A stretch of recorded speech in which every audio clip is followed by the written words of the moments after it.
आज मैं आप लोगों के साथ शेयर कर रही हूँ कोफ्ते आलू का सालन बनाने की मज़ेदार और इजी सी रेसिपी जो इतनी ज़बरदस्त है कि जो भी इसको खाएगा इसका टेस्ट कभी नहीं भूल पाएगा। बिस्मिल्लाहिर्रहमानिर्रहीम अस्सलाम वालेकुम। मैं हूँ अफशीन और आपको वेलकम करती हूँ हूरम्स क्यूजीन में।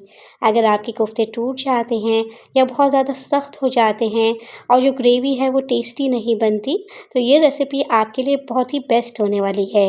इसलिए रेसिपी को लास्ट तक ज़रूर देखिएगा। रेसिपी अच्छी लगे तो लाइक और चैनल को सब्सक्राइब करना मत भूलिएगा। तो चलें फिर रेसिपी स्टार्ट कर लेते हैं।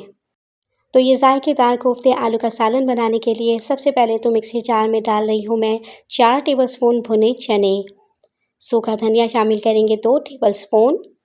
1 टीस्पून गोल काली मिर्च है ये और 10 से 12 अदद लौंग हैं, ये भी शामिल कर देंगे। 2 बड़ी इलायची लेंगे और इसके दाने निकाल कर मिक्सी जार में शामिल कर देंगे। 2 टेबलस्पून खसखस डालेंगे। अच्छे से वॉश करके इसे डालिएगा क्योंकि इसमें काफ़ी मिट्टी होती है, और अगर आपके पास खसखस नहीं है तो आप इसकी जगह काजू या बादाम का इस्तेमाल भी कर सकते हैं। पिसा हुआ नारियल, खोपरा ऐड करेंगे 2 टेबलस्पून और यहाँ पे इन सभी चीज़ों को ग्राइंड कर लेंगे, फाइन पाउडर बना लेंगे। अब यहाँ मैंने ले लिया है एक चॉपर और इसमें डालेंगे 500 ग्राम आधा किलो बीफ का कीमा। आप सेम यही रेसिपी मटन के कीमे से भी बना सकते हैं। कीमे को अच्छे से वॉश कर लेने के बाद मैंने इसे स्ट्रेनर में रखा हुआ था ताकि इसका जितना भी एक्सेस वाटर है वो निकल जाए। मेक श्योर कि कीमे में बिल्कुल पानी नहीं होना चाहिए है। खसखस, सूखा धनिया और खोपरे वगैरह का जो पाउडर हमने अभी तैयार किया है, ये सारा इसमें शामिल कर देंगे। इसी के साथ ही इसमें डालेंगे 1 टेबलस्पून भर के अदरक और लहसुन का पेस्ट। और अब कुछ पाउडर मसाले डालेंगे जिनमें है नमक 1 टीस्पून, कुटी लाल मिर्च ऐड करेंगे 1 टीस्पून, हाफ टी स्पून हल्दी पाउडर डालेंगे, धनिया पाउडर 1 टीस्पून ऐड करेंगे और ज़ीरा पाउडर हाफ टी स्पून डालेंगे। एक अंडा शामिल करेंगे जिससे कि कोफ्ते टूटेंगे नहीं। कवर लगा देंगे और बहुत अच्छे से इसे मिक्स कर लेंगे। ये देखिए बहुत अच्छे से तमाम चीज़ें मिक्स हो गई हैं। अब इस स्टेज पे इसमें डालेंगे 4 अदद तीखी वाली हरी मिर्चें। 1 बड़ी प्याज है ये बारीक कटी हुई, ये डाल देंगे। बारीक कटा हुआ हरा धनिया शामिल करेंगे और अब दोबारा से इसे कवर करके इसे मिक्स कर लेंगे। तो यहाँ आप देख सकते हैं कि हमारे कोफ्तों का कीमा रेडी हो गया है। अगर आपको लगे कि कीमा ड्राई है काफ़ी, तो 1 टेबलस्पून के बराबर आप इसमें घी डालकर अच्छे से मिक्स कर लें, ये थोड़ा सॉफ्ट हो जाएगा। अब हाथों को पानी से हल्का सा गीला कर लेंगे और जितने साइज़ के कोफ्ते आपको बनाने हैं उतना मिक्सचर ले लें। पहले मिक्सचर को इस तरह से हाथ से दबाएं ताकि इससे क्रैक ख़त्म हो जाए और फिर इसकी बॉल्स बना लें। ये देखिए मीडियम साइज़ की बॉल बनाई है मैंने।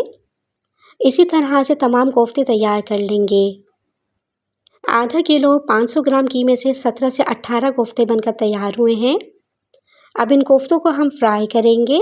उसके लिए पैन में डालेंगे 3 से 4 tablespoon cooking oil. Medium flame पर हमने इन कोफ्तों को फ्राई करना है और बेफिक्र होकर फ्राई करें क्योंकि हमने इसमें अंडा डाला है, तो ये बिल्कुल भी नहीं टूटेंगे और अंदर से ये बहुत जूसी बनेंगे। तो 7 से 8 मिनट तक पैन को वक्फे से हिलाते हुए इन्हें फ्राई कर लेंगे। जब कोफ्ते फ्राई हो जाएं और इनके ऊपर अच्छा सा कलर आ जाए, तब हम इसमें पानी शामिल करेंगे। तो पानी हमने इतना डालना है कि कोफ्ते इसमें डिप हो जाएं। फ्लेम को मीडियम पे कर देंगे और कोफ्तों को कुक होने देंगे तकरीबन 20 मिनट के लिए। तो कोफ्ते बनाने के बहुत से तरीके हैं। मैं जिस तरीके से कोफ्ते बनाती हूँ, आज वही रेसिपी आपसे शेयर कर रही हूँ। इस तरीके से आपके कोफ्ते बहुत ज़्यादा जूसी और सॉफ्ट बनेंगे। दरमियान में एक बार कोफ्तों को चला भी देंगे ताकि ये हर तरफ से अच्छे से कुक हो जाएं। तकरीबन 20 मिनट के बाद हमने फ्लेम को ऑफ़ कर देना है और तमाम कोफ्तों को प्लेट में निकाल लेना है। ये देखें, ये बिल्कुल भी टूटे नहीं हैं। तो कोफ्ते हमारे तैयार हो गए हैं। अब चलते हैं इसकी ग्रेवी की तरफ। पैन में डालेंगे 3/4 कप के करीब कुकिंग ऑयल। ऑयल हल्का गर्म हो जाए तो शामिल करेंगे इसमें 2 मीडियम साइज़ की प्याज, जिसे मैंने थोड़े से पानी के साथ पेस्ट बना लिया है। मीडियम फ्लेम पे प्याज को उस वक्त तक फ्राई करना है जब तक कि इसका कच्चापन चला जाए और इसका पानी ड्राई हो जाए। अब 1 टेबलस्पून लहसुन और अदरक का पेस्ट शामिल करेंगे। अदरक लहसुन को 1 से 1.5 मिनट तक फ्राई कर लेंगे ताकि इसकी स्मेल ख़त्म हो जाए। अदरक और लहसुन का पेस्ट जैसे ही अच्छे से फ्राई हो जाए, 2 मीडियम साइज़ के टमाटर का पेस्ट शामिल करेंगे। 2 मीडियम साइज़ के टमाटर लें, इसे मिक्सी जार में डालें, थोड़ा-सा पानी शामिल करके इसका पेस्ट बना लें। इसके साथ ही मसाले भी शामिल कर देंगे, जिसमें है नमक हाफ़ टेबल स्पून, नमक आप अपने हिसाब से भी रख सकते हैं। पिसी लाल मिर्च पाउडर डालेंगे 1 table spoon, half tea spoon हल्दी पाउडर ऐड करेंगे, 2 टेबलस्पून धनिया पाउडर डालेंगे और कश्मीरी लाल मिर्च ऐड करेंगे 1 टीस्पून बेहतरीन से कलर के लिए। ऑप्शनल है, आप इसे स्किप भी कर सकते हैं। अब इसकी करनी है हमने बहुत अच्छी सी भुनाई। जितना अच्छा मसाला आपका भुना हुआ होगा, सालन उतना ही मज़े का बनेगा। 3 से 4 मिनट मसाले को अच्छे से भून लेने के बाद इसमें शामिल करेंगे 1 पाव 250 ग्राम दही। अच्छे से फेंट के शामिल करेंगे। अब दोबारा से मसाले को दही के साथ भूनेंगे जब तक कि दही का पानी खुश्क नहीं हो जाता और ऑयल ऊपर नहीं आ जाता। ये देखिए बहुत अच्छा सा मसाला भून चुका है और ऑयल भी सेपरेट हो गया है। इस स्टेज पे हम इसमें डाल देंगे फ्राई और बॉईल किए हुए कोफ्ते। कोफ्ते डालने के साथ ही इसमें आलू भी शामिल कर देंगे। आलू आप अपने हिसाब से डाल सकते हैं। मैंने 3 दरमियाने साइज़ के आलू को 4 हिस्सों में काट के शामिल किया है। आधा कप पानी शामिल करेंगे ताकि मसाला जले नहीं। अब आलू और कोफ्तों की एक साथ भुनाई करेंगे। 7 से 8 मिनट तक मीडियम फ्लेम पर आपने भुनाई करनी है। 5 से 6 हरी मिर्चें हैं, ये भी डाल देंगे। तो व्यूअर्स, अगर आपको ये रेसिपी अच्छी लग रही है तो काइंडली इस रेसिपी को लाइक और शेयर कर दीजिएगा और चैनल को सब्सक्राइब भी कर लीजिएगा। आपका बेहद शुक्रिया। तो 7 से 8 मिनट की बेहतरीन सी भुनाई के बाद आप ज़रा कोफ्तों की लुक को चेक करें। लग रहे हैं ना टेस्टी? तो इस रेसिपी को एक बार ज़रूर ट्राई कीजिएगा। अब इसमें पानी शामिल करेंगे। पानी आपने अपने हिसाब से शामिल करना है, जितनी आपको ग्रेवी चाहिए हो, उसी हिसाब से आपने पानी शामिल कर लेना है। तो ये तकरीबन 8 अफराद की सर्विंग है, तो मैं इसमें 3 ग्लास पानी शामिल कर रही हूँ। एक बार इसे अच्छे से मिक्स कर देंगे और जैसे ही इसमें बॉयल आ जाए, कवर लगाकर इसे रख देंगे 15 मिनट के लिए मीडियम फ्लेम पे, ताकि आलू गल जाएँ और ग्रेवी भी अच्छी से तैयार हो जाए। तो 15 मिनट के बाद चेक कर लेते हैं इसे। तो ये देखें, बेहतरीन सा सालन हमारा तैयार हुआ है और आलू भी गल चुके हैं।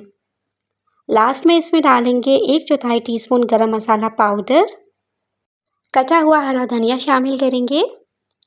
फ्लेम को बंद कर देंगे और यहाँ पर हमारा आलू कोफ्ते का मज़ेदार सा सालन बिल्कुल तैयार है। बहुत ही बेहतरीन सी खुशबू इसमें से आ रही है। अगर आप तमाम प्रोसेस इसी तरह से फॉलो करके इसे बनाएंगे, यकीन करें आपका दिल खुश हो जाएगा। इतना मज़ेदार ये कोफ्ता आलू का सालन बनकर तैयार होता है। गरम-गरम इसे सर्व करेंगे रोटी, नान और बॉइल्ड राइस के साथ। तो फ्रेंड्स, अगर आपको ये रेसिपी अच्छी लगी हो तो प्लीज़ आपने आगे इसे ज़रूर शेयर कर देना है, ताकि वो लोग जिनके कोफ्ते टूट जाते हैं, कोफ्तों के अंदर टेस्ट नहीं आता, वो इस रेसिपी को ट्राई कर सकें। तो एक मरतबा इस रेसिपी को ज़रूर ट्राई कीजिएगा और मुझे कमेंट में लाज़मी बताइएगा कि आपके कोफ्ते कैसे बने थे। तो ये थी मेरी आज की बहुत ही मज़ेदार सी, ईज़ी सी और क्विक सी आलू कोफ्ते की रेसिपी। मुझे यकीन है कि ये रेसिपी आपको ज़रूर पसंद आएगी। नेक्स्ट रेसिपी में इंशाल्लाह आपसे दोबारा से मुलाकात होगी। अपना बहुत ज़्यादा ख़्याल रखिएगा, दुआओं में फ़ीन को याद रखिएगा। अल्लाह हाफ़िज़।